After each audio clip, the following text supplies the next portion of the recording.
Good morning. Today is Sunday, June the 21st, 2020. For the last couple of days, we've been talking about Satan, and there's a lot to say about Satan in the Bible.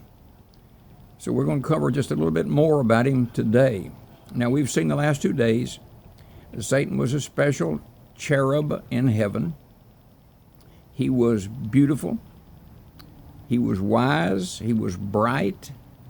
And we saw yesterday that his sin was that he said, because I'm so wonderful, I'm going to go up and I'm going to put my throne right next to God, and I'm going to be like God. And God threw him out.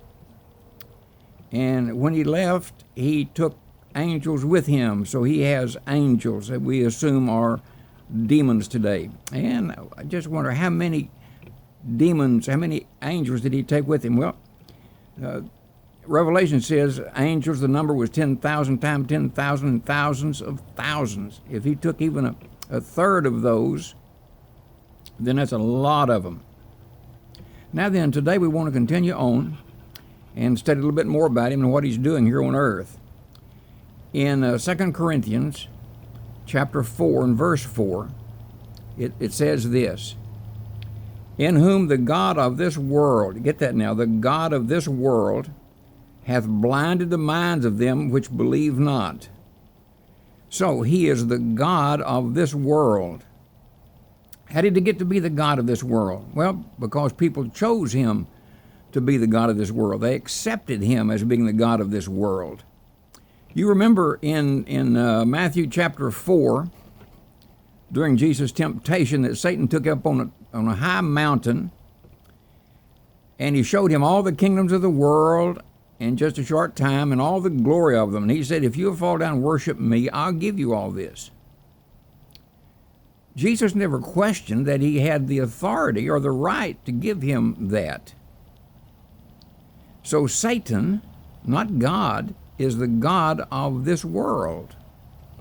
Also, in the book of John, chapter 12, verse 31, it says that he is the prince of this world.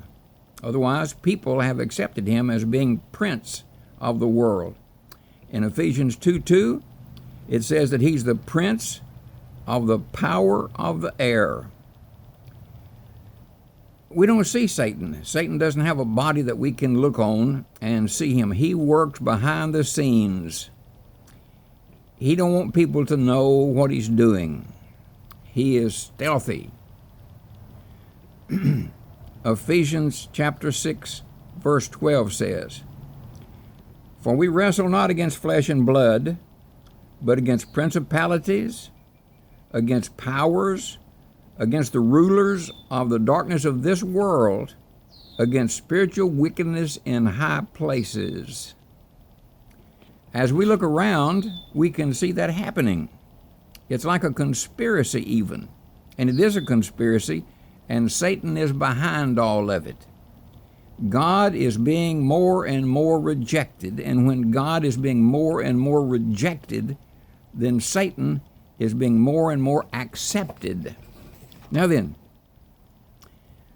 1 Peter chapter 5, verse 8 says, be sober, be vigilant, because your adversary, your enemy, the devil, as a roaring lion, walketh about seeking whom he may devour.